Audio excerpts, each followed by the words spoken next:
Magandang araw mga kakotsero. Ito na naman po ang inyong lingkod na si Jigs na magbibigay sa inyo ng giya ngayong araw ng Biyernes. Ngayon po ay September 5, no?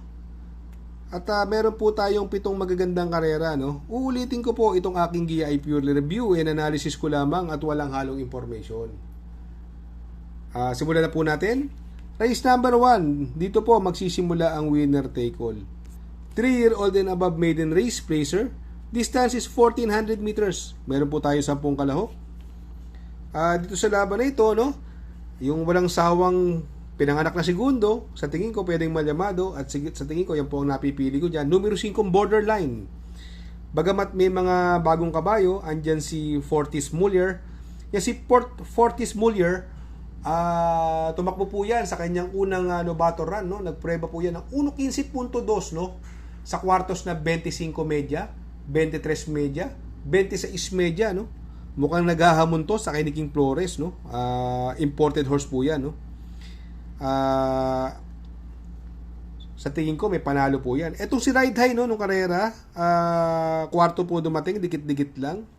Parang sa tingin ko mukhang wala pa, no? Wala pa tong kabayong ito. Pero kung kukuha naman po ako ng diado rito, siguro isasama ko po dyan yung numero 10 na si Comptroller, no? Napapatubayan ni Louis Lunar, no? Isang imported horse din po. Kaya dito sa race number 1, ang pili ko po, doon ako sa numero 5 Borderline. Panigundo ko naman po, numero 9, Fortis Muller. At isasama ko pong pandiado, numero 10, Comptroller. Sa race number 2, dito po magsisimula ang pick 6. Puracom rating based handicap system race, class 5, 17-41 split. Distance is 1,200 meters. Meron po tayong 7 kalahok. Dito sa possible scenario, nakikita ko po rito, no, mukhang mauna si Catbite at walang masyadong matulin. Sakay ni Saddam Pilapil. Siguro makabuo lang po ng mga 2 kwartos to. Makakachamba na po ito si Catbite dahil mababa po sa laban. Ang magbibigay po ng magandang laban sa kanya rito, yung numero 6 na si Happy Julian, no? Bagong baba po ng grupo yan. At gamay na gamay po ni Joel Ciego yan. Si Happy Julian. Kung gusto niyo naman po ng diato, ito, palit hinete na, no? Apoy Asunsyon na sumakay, yung numero 3 na si Iceman, no? Pandihado ko po yan. Pwede niyo pong isama yan, Iceman. Kaya sa race number 2, pili ko po. Doon ako sa numero 5, Catbite. Panigundo ko naman po, numero 6, Happy Julian. At isasama ko po pandiado, numero 3, Iceman. Sa race number 3, dito po magsisimula ang pick 5. Puracom rating based handicap system race, class 5, 17-41 split. Another 1,200 meter distance, may 8 kalahok. Dito, puro mabibilis, no? Possible scenario, Taipan 1, Street Magic, Signature Move, Success of Times, mabibilis po yan. Kaya pwedeng mapabor sa mga deremate tulad ni Signature Move, no? Nakaraan, sinunod lang po yan. At yung bagong babang Yuki Run Run, no? Yan si Yuki Run, si Echi Run Run. Nung karera, bumenta po yan nung linggo, no? Kung saan nanalo yung Dihado. Dihado po ang nanalo doon. Medyo kinulang pa yung kabayo, si Echi Run Run, no? Pwede po mapabor sa kanya yung laban na yan. At ito, magandang diado para sa akin. Ito po yung magiging panigundo ko dyan, yung numero 8 Anyare, na sakay ni Dan Camanyero. Kaya dito sa race number 3, pili ko po, doon ako sa numero 4, Echiran Run. Panigundo ko naman po, numero 8 Anyare. At ito, isasama ko po pandiado, no? Pandiado ko lang po. Numero 3, Marvelous Marvin. Sa race number 4, dito po magsisimula ang pick 4. Puracom rating based handicap system race, class 5, 17-41 split. Muli, 1,200 meters ang tatakbuhan po rito at may 8 kalahok. Dito po, possible scenario, sa tingin ko, pwede na mauna si Doña Chichay, no? Mukhang siya na mauna rito, although nandiyan si Nalibunan. Pero tingin ko, kaya niya po ere niyan. Ang magbibigay ng magandang laban, yung sa tingin ko malalyamado rito yung numero 4, Noble Touch, na papatubayan ni Jen Alvin. Sa tingin ko, 2 horse race lang po itong karerang ito. Hindi na po lalagpas sa kanila. Kaya ang pili ko po sa race number 4, doon ako sa numero 4, Noble Touch. Panigundo ko naman po, numero 7, Doña Chichay.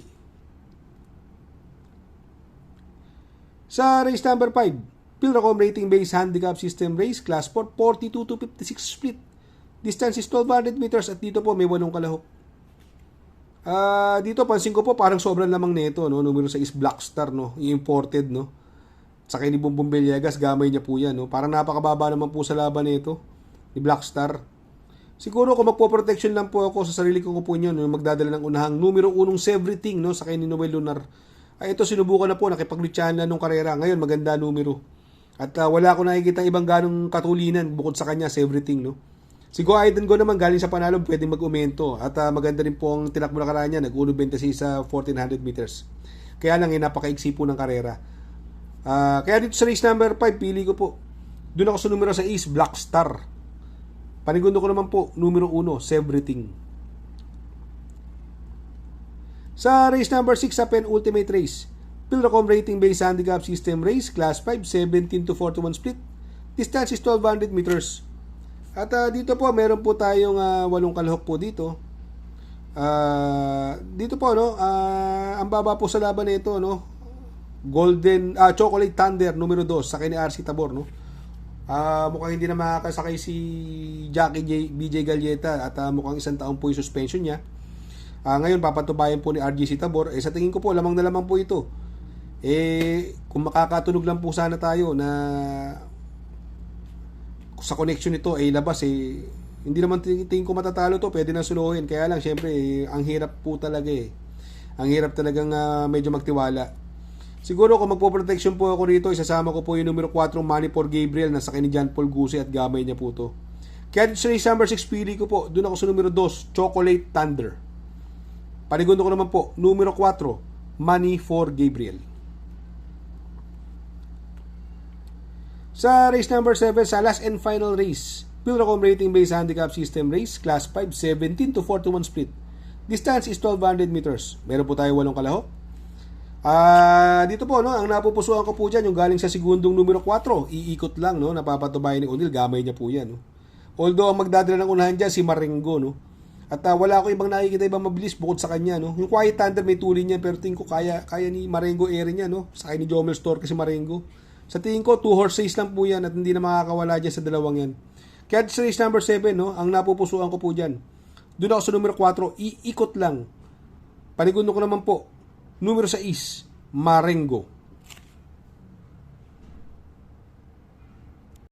Shout out nga pala kay Sir Pax ng Barkadahan OTV. Located po siya sa 1139 New Antipolo Street, Corner Vargas. Malapit lang po sa Abad Santos, yung bagong ginawang tulay. Very convenient and attentive po ang mga tao. Pwede po kayong mag-EB at party while betting on racing. Shout out kay Sir Arnel Mendoza. Please support his channel. Shout out po, Sir Arnel Mendoza.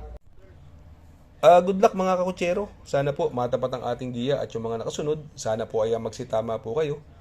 Ako yung makikiusap lamang at makikisuyo sa inyo na please like, share, subscribe, and hit the notification bell para update kayo sa aking mga giya. Good luck po and happy racing.